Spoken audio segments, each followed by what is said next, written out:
আব্বু আছেন, থাকবেন সবসময়। যতদিন আমি আছি, যতদিন তার উত্তরসূরিরা আছে, আব্বু থাকবেন। আব্বু সত্যিই দেশকে ভালোবাসতেন, উনি দেশপ্রেমিক ছিলেন, উনি একজন মুক্তিযোদ্ধা ছিলেন, উনি দেশ ছেড়ে যেতে চাননি।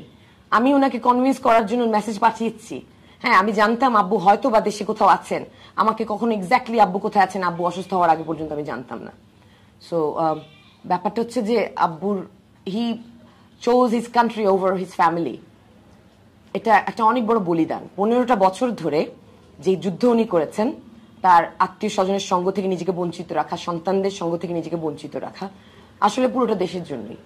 এবং নিজেকে পুরোপুরি একেবারে আল্লাহর রাস্তায় সঁপে দিয়েছিলেন। তিনি তো কোনো ডিসগাইজে চলতেন না, একেবারে ওভাবেই রাস্তা দিয়ে হাঁটা দিতেন। যে নামটার কথা এসেছে সেটা তো just for the official purposes, that's it. ওটা তো ব্যবহারই করেননি, ব্যবহার করে কোনো কিছু করেছেন সেটাও তো কোনো প্রমাণ আমি পাইনি। হ্যাঁ, বাট ওটা ব্যবহার করা হয়নি তো, পাসপোর্ট হয়েছে, পাসপোর্টের কাজ হয়নি তো। ইট ওয়াজ অ্যান আইডেন্টিটি, যেটা মূর্তি আঙ্কেল ইনভেস্টিগেট করে বের করেছেন সবকিছু, বাট ওগুলো তো বের করে কোনো কিছু করা হয়নি। It was just an identity, just in case, maybe. আমি জানি না এটা আব্বু নিজে করেছেন না কেউ করে দিয়েছে বা কাউকে দিয়ে করিয়েছেন কিনা, আই ডোন্ট নো। আমি এগুলো সব ফাইন্ড আউট করেছি তো পরে।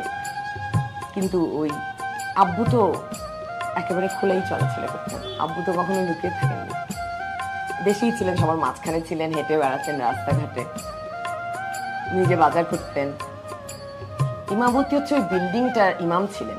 ইমাম যখন যখন ইমামের সাথে আব্বু খুব খাতির ছিল, যখন যখন ছুটিতে চলে যেতেন তখন আব্বু ইমামতি করতেন। সবাই খুব ভালোবাসতেন, খুব ভালোবাসতেন। কিন্তু ইনভেস্টিগেশনে এসছে, আমি তো ওখানে ছিলাম। আমি তো ফর দ্য ফার্স্ট টাইম আব্বু যাওয়ার পর আমি ওখানে গেলাম, যখন ফ্ল্যাটের কলটা ঠিক করা লাগলো তখন ওই পানির মিস্ত্রি আসলো, এসে শুনলো যে আব্বু নেই, ওখানে দাঁড়িয়ে কাঁদছে। এই অবস্থা। ওরা ওদেরকে নাকি সাহায্য করতেন, চ্যারিটি করতেন, হেঁটে হেঁটে গিয়ে ওদের খোঁজ নিতেন আশেপাশের বস্তি টস্তি সবখানে। ওখানে আব্বু যাবার পরপরই কিছুদিন ছিলাম, কারণ হচ্ছে যে ওই আমার আসলে যাওয়ার জায়গা ছিল না, যে আমি কোথায় যাব কি করব জানতাম না, মানসিকতা। আর আব্বু যত স্মৃতি ওই বাসাটাতে ছিল, ছেড়ে আসলে আমাকে কেউ ছুটাতে পারেনি ওখান থেকে। আমার ফুপিও বিদেশে, সবাই বিদেশে, তো আব্বুর স্মৃতি আঁকড়ে ওখানে আমি পড়েছিলাম কিছুদিন, আমার হাজবেন্ড আসা পর্যন্ত। আমার হাজবেন্ড এসে আমাকে ওখান থেকে, আমার দ্বারা বেশি কিছু করা সম্ভব ছিল।